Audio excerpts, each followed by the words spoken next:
Audiolivro Patriarcas e Profetas na linguagem de hoje.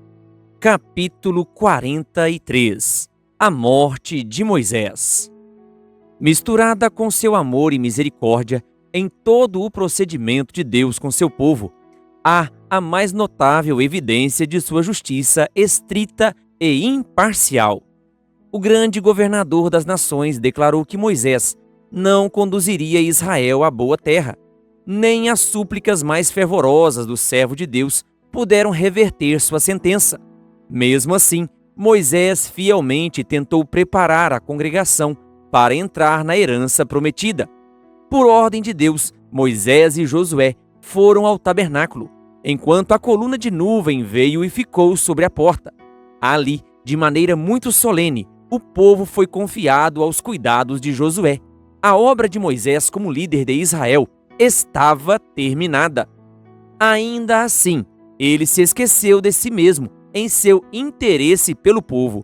Na presença da multidão, Moisés, em nome de Deus, dirigiu estas palavras de santa animação ao seu sucessor: seja forte e corajoso, pois você conduzirá os israelitas à terra que lhes prometi sob juramento, e eu mesmo estarei com você. Deuteronômio 31, versículo 23. Em seguida, ele se dirigiu aos anciãos e oficiais do povo, dando-lhes a ordem solene de obedecerem fielmente às instruções que lhes tinha dado da parte de Deus. Ao olhar o povo para aquele homem idoso, que logo seria retirado deles, lembraram-se ainda com mais gratidão de sua ternura paternal, de seus sábios conselhos e de seu trabalho incansável. Com amargura, eles lembraram de que o mau comportamento deles havia incitado Moisés a cometer o pecado pelo qual deveria morrer. Deus não queria que eles dificultassem a vida de seu futuro líder, como fizeram com a de Moisés. Deus fala com seu povo pelas bênçãos que lhes dá, e quando elas não recebem o devido valor, fala ao povo pela retirada dessas bênçãos. Naquele mesmo dia, Moisés recebeu a ordem: suba até o Monte Nebo e contemple Canaã, a terra que dou aos israelitas como propriedade. Ali, na montanha que você tiver subido, você morrerá e será reunido aos seus antepassados. Deuteronômio 32, versículos 49 e 50. Moisés deveria partir para uma nova e misteriosa missão. Deveria sair para entregar a vida nas mãos do Criador. Ele sabia que iria morrer sozinho. Nenhum amigo terrestre receberia permissão para dar apoio a Moisés em suas últimas horas. Havia um mistério e um espanto em torno dessa cena, fazendo com que se sentisse um aperto no coração. A prova mais severa para Moisés era ser separado do povo com quem sua vida estivera unida por tanto tempo. Com fé inabalável, ele confiou a si mesmo e ao seu povo ao amor e à misericórdia de Deus. A última bênção de Moisés. Pela última vez, Moisés se apresentou à congregação do povo de Israel. Mais uma vez, o Espírito de Deus repousou sobre ele e, usando a linguagem mais bela e tocante, pronunciou uma bênção sobre cada uma das tribos, finalizando com uma bênção especial sobre todas elas. O Deus eterno é o seu refúgio, e para segurá-lo estão os braços eternos. Somente Israel viverá em segurança. A fonte de Jacó está segura numa terra de trigo e de vinho novo, onde os céus gotejam orvalho. Como você é feliz, Israel! Quem é como você, povo salvo pelo Senhor? Ele é o seu abrigo, o seu ajudador. Deuteronômio 33, versículos 27 a 29. Moisés saiu da congregação e, em silêncio e sozinho, subiu o Monte Nebo, ao topo do Pisga. Deuteronômio 34, versículo 1. No solitário pico do monte, Moisés ficou em pé e contemplou com visão clara a paisagem diante de si. Longe, a oeste, estavam as águas azuis do mar Mediterrâneo. Ao norte, o Monte Hermon se erguia em direção ao céu. Mais além estava Bazã, cenário da vitória de Israel. Ao sul, ficava o deserto, onde os israelitas tinham vagueado por tanto tempo. A sós, Moisés relembrou sua vida de privação e sofrimento, desde que havia deixado as honras da corte e de um reino que poderia ter sido seu no Egito, para arriscar seu futuro ao lado do povo escolhido de Deus. Ele se lembrou dos longos anos no deserto, com os rebanhos de Jetro, o aparecimento do anjo na sarça ardente e o chamado para libertar Israel. Viu de novo os grandes milagres do poder de Deus manifestados em favor do povo escolhido e sua paciente misericórdia durante os anos de peregrinação e rebelião. De todos os adultos do vasto exército que deixou o Egito, apenas 2 foram achados dignos de entrar na terra prometida. Sua vida de provação e sacrifício parecia ter sido quase em vão. No entanto, sabia ter recebido de Deus essa missão e trabalho. Quando foi chamado pela primeira vez para tirar Israel do cativeiro, ele teve receio de assumir essa responsabilidade, mas não rejeitou o dever. Mesmo na ocasião em que o Senhor propôs libertá-lo e destruir o rebelde Israel, Moisés não pôde aceitar. Ele tinha recebido evidências especiais do favor de Deus, tinha alcançado uma rica experiência na comunhão com o amor de Deus durante a permanência no deserto. Sentiu ter feito uma sábia decisão ao preferir suportar a aflição junto ao povo de Deus, em vez de desfrutar por algum tempo os prazeres do pecado. Ao recordar sua experiência, uma ação errada manchava o registro. Se aquela transgressão pudesse ser apagada, sentia que estaria pronto para morrer. A ele foi garantido que o arrependimento e a fé no sacrifício prometido eram tudo o que Deus exigia, e mais uma vez Moisés confessou seu pecado e suplicou o perdão em nome de Jesus. Ali, Moisés teve uma vista panorâmica da terra prometida. Não uma vista vaga, incerta e ofuscada pela distância, mas clara, distinta e bela para a sua visão deslumbrada. Naquele cenário, Moisés a contemplou não como se encontrava naquele momento, mas como se tornaria com a bênção de Deus. Havia montanhas revestidas de cedros, colinas acinzentadas pelas oliveiras e que exalavam o perfume das vinhas, grandes planícies verdejantes que brilhavam com as suas flores e com seus frutos abundantes, palmeiras, campos ondulantes de trigo e cevada, vales ensolarados ao som melodioso dos riachos e do cântico dos pássaros, belas cidades e lindos jardins, lagos ricos na abundância dos mares, rebanhos a pastarem nas colinas e em meio às rochas os tesouros acumulados da abelha silvestre. Era, na verdade, uma terra como a que ele, inspirado pelo Espírito de Deus, tinha descrito a Israel. Moisés antevê a história de Israel. Moisés viu o povo escolhido em Canaã, cada uma das tribos em seu respectivo território. Teve uma visão de sua história, a longa e triste história de sua apostasia e punição. Viu-os espalhados entre as nações, a glória deixar Israel, sua bela cidade em ruínas e o povo levado cativo para terras estrangeiras. Viu-os de volta à terra de sua herança e, por fim, trazidos sob o domínio de Roma. Recebeu permissão para ver o primeiro advento de nosso Salvador. Viu Jesus como um bebê em Belém.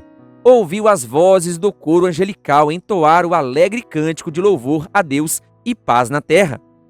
No céu da noite, Moisés viu a estrela a guiar os homens sábios do Oriente até Jesus, e uma grande luz lhe inundou a mente ao recordar as palavras proféticas. Uma estrela surgirá de Jacó, um cetro se levantará de Israel. Números 24, versículo 17. Testemunhou a vida humilde de Cristo em Nazaré, seu ministério de amor e simpatia e os milagres que realizaria. Viu ser rejeitado por uma nação orgulhosa e incrédula. Espantado, ele ouviu a arrogante exaltação da lei de Deus, ao mesmo tempo em que desprezavam e rejeitavam aquele por quem a lei tinha sido dada. viu Jesus no Monte das Oliveiras, se despedindo com lágrimas nos olhos da cidade que ele amava. Quando Moisés assistiu à rejeição final por parte daquele povo por quem tinha trabalhado, orado e se sacrificado, por quem esteve disposto a ter o próprio nome riscado do livro da vida, ao ouvir as terríveis palavras: eis que a casa de vocês ficará deserta. Mateus 23, versículo 38.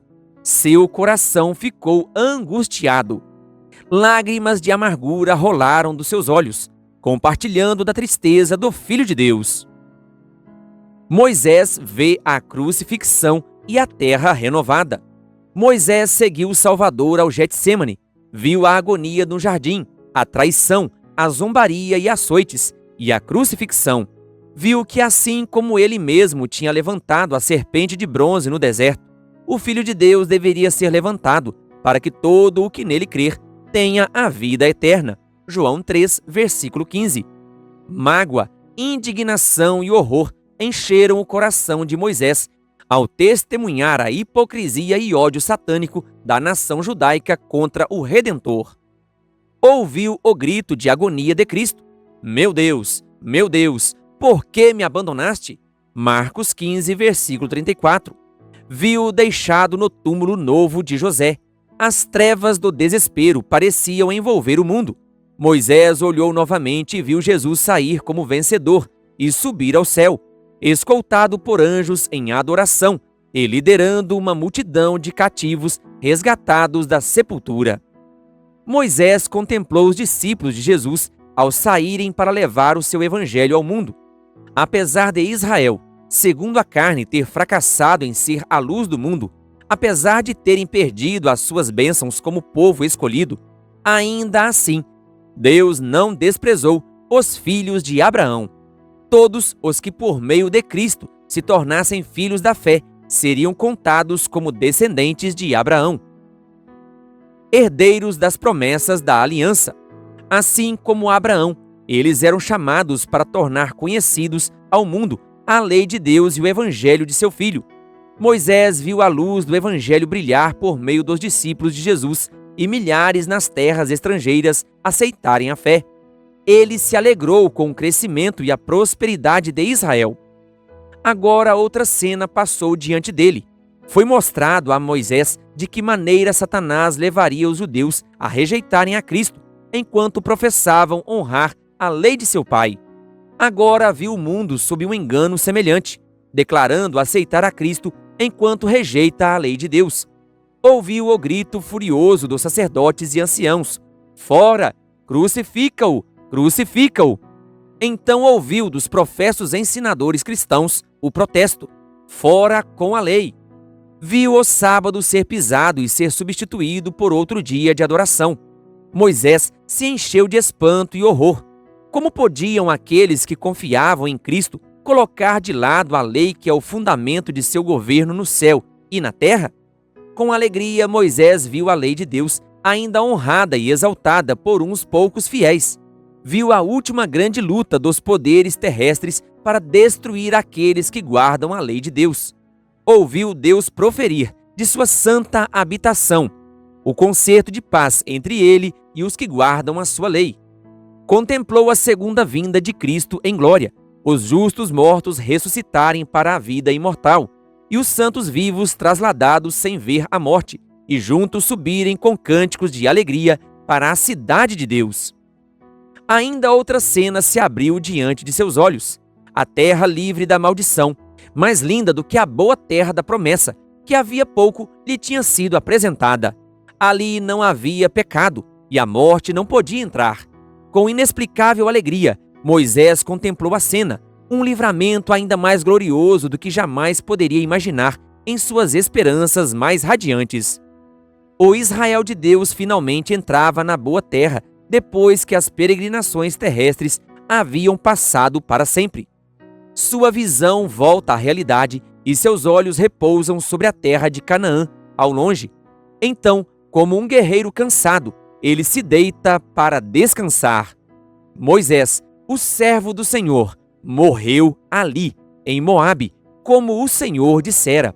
Ele o sepultou em Moabe, no vale que fica diante de Bet-peor, mas até hoje ninguém sabe onde está localizado seu túmulo. Deuteronômio 34, versículos 5 e 6. Se o povo soubesse onde se localizava o seu túmulo, muitos teriam corrido o perigo de cometer idolatria com o seu corpo sem vida. Por essa razão, o local foi mantido em segredo. Anjos de Deus enterraram o corpo de seu servo fiel e vigiaram o túmulo solitário. Ele não deveria ficar por muito tempo no túmulo.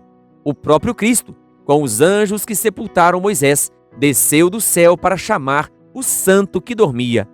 Satanás exultou por ter sido bem-sucedido em levar Moisés a pecar e assim se colocar sob o domínio da morte. O grande adversário declarou que a sentença divina, porque você é pó e ao pó voltará, Gênesis 3, versículo 19, dava a ele posse dos mortos. O poder da sepultura nunca tinha sido quebrado até então, e ele reclamava como seus cativos todos os que se achavam no túmulo, para nunca serem libertados.